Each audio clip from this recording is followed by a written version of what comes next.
Hello friends, welcome back to my YouTube channel. In today's video, I'll discuss about Oracle fixed assets, amortized adjustment versus expensed adjustment. So I got a request from a couple of subscribers asking me to create a video on FA amortized adjustment versus expense adjustment, and hence this video.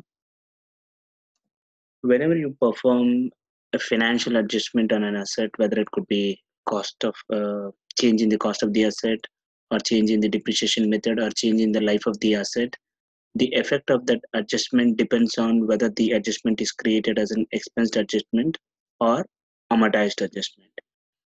So what is expensed adjustment and the amortized adjustment? So when you perform this adjustment, if you do not check the amortized checkbox and if you do not enter the amortized start date, then that's treated as an expensed adjustment.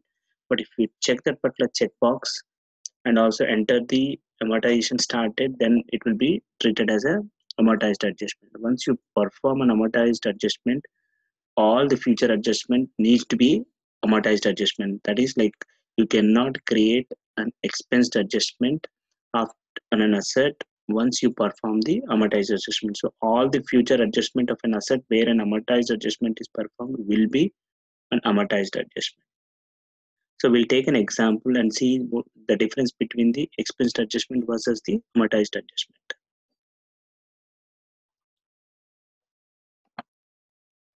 So log into your fixed assets super user responsibility. So in my current example, I logged into fixed assets super user Reliance INR responsibility. Reliance INR is my corporate book name. So go to assets, assets workbench. I have picked up two assets. So let me start with this first asset number. So if you look at this particular asset,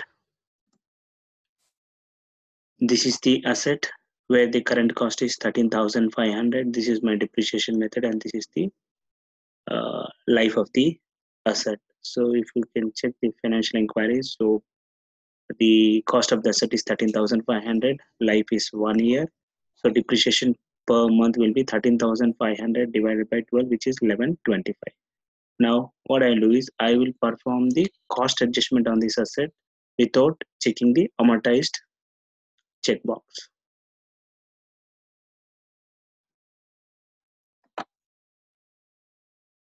Okay. So I do not check this amortized adjustment checkbox and then perform the cost adjustment.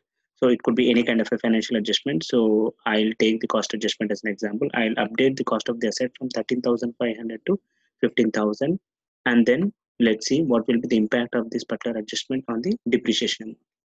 I'll just change it from 13,500 to say 15,000 without checking this amortization checkbox. So as far as this particular asset is concerned, now my current open period is November. As far as this particular asset is concerned, the depreciation was calculated.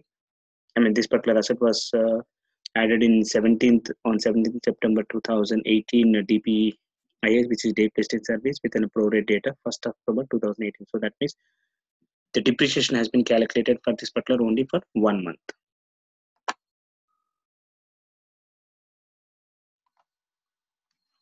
So this is the asset number.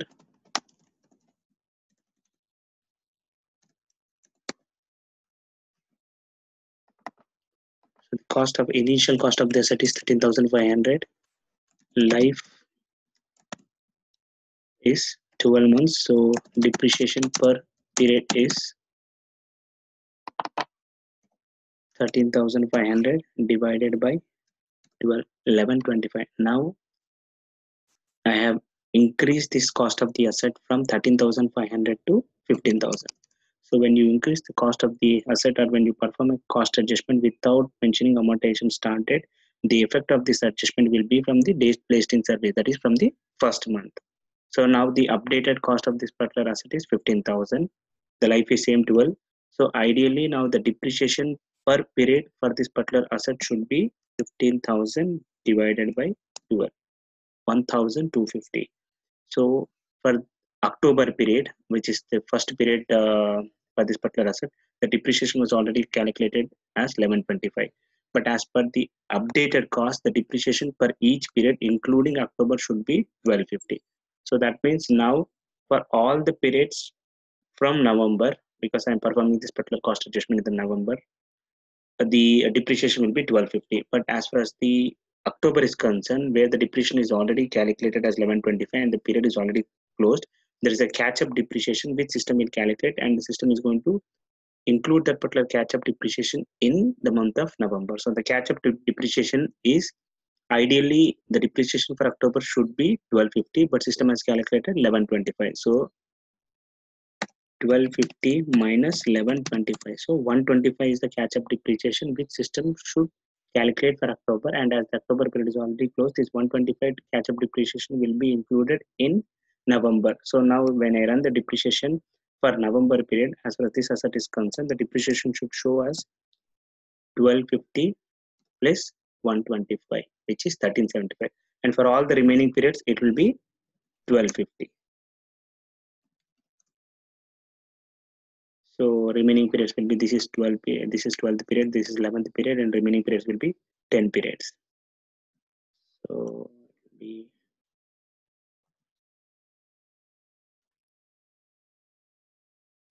now if you at the end of the life of the asset, if you add all the periods 12, 50, 13, 75, 11, 25, it is equal to the cost of the asset, which is 15,000. Now let's run the depreciation and see what will be the catch up, what will be the depreciation amount for this particular asset. It should be 1375.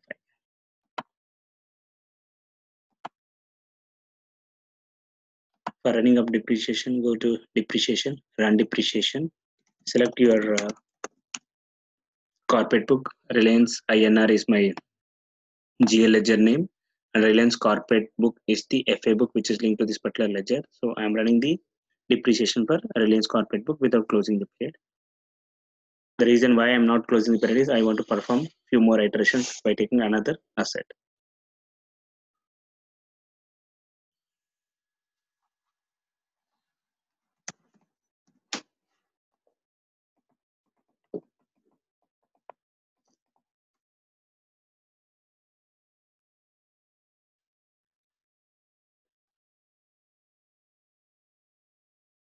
So let's wait for the depreciation program to be completed, and then we can check the depreciation amount for this asset.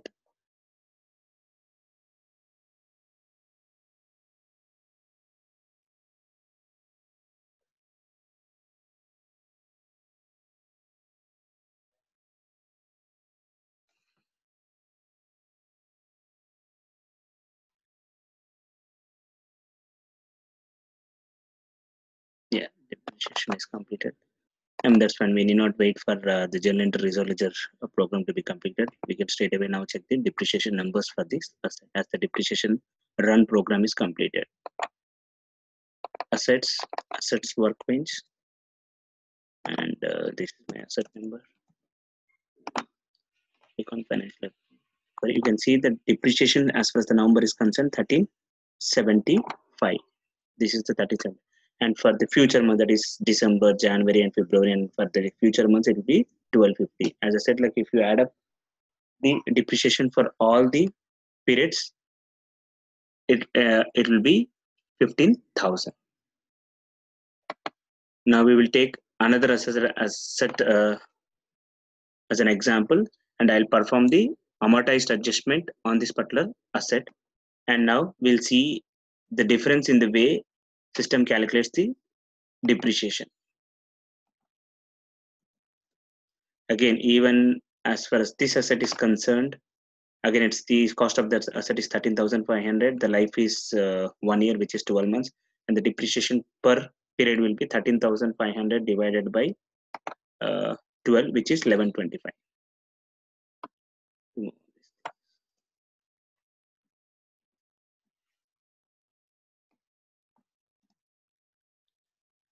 Now I will increase the cost of the asset to 15,000 by selecting the amortization start date. Check the amortization adjustment. As soon as you check the amortization adjustment, amortization start date will become mandatory. So I can enter any amortization start date, any previous date as my amortization start date. So I'll just enter amortization start date as say 1st of November 2018, which is the first day of the current month, and click on done.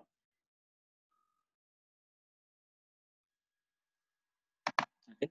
Now run the depreciation and see how system calculates the depreciation. While it is running, we will perform the depreciation calculation manually in spreadsheet. Now, going back here. So now in this case, for the first month, the depreciation is 1125. If you perform an amortization adjustment, now in this case, the amortization adjustment is performed on this asset with an amortization start date of 1st November 2018. So in this case, system will not touch the depreciation, whatever is being calculated in the previous periods. That is before the amortization start date. So now the remaining life of the asset is 11. Depreciation, which is already calculated, is 1125. So now the net book value of the asset as on 1st of November is updated cost minus depreciation, which is calculated for the previous period. In this case, the depreciation was calculated for October. So this is my updated cost. Updated net book value 13,875. Now my updated life of the asset is 11. So now the depreciation per each period starting from November should be 13,875 divided by 11, which is 1261.366. So this should be for remaining 11 months.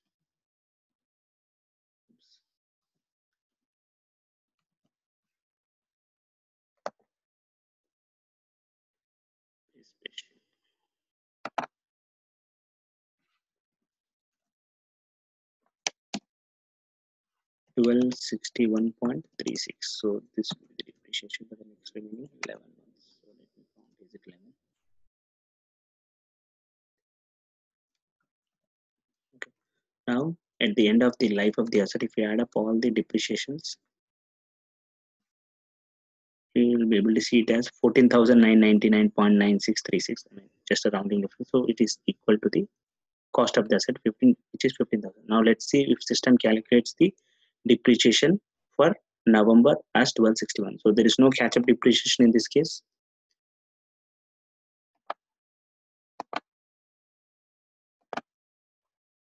Query for the asset. Go to financial inquiry. Here you can see the depreciation is 1,261.36, which is what we can see in our spreadsheet. So this is how system calculates the depreciation on the asset based on whether it's an expense adjustment versus the amortized adjustment. Thank you. Thanks for watching my video. For interesting videos on Oracle Financials, please do subscribe to my channel and also click on the bell button to get notifications on the latest videos. Thank you.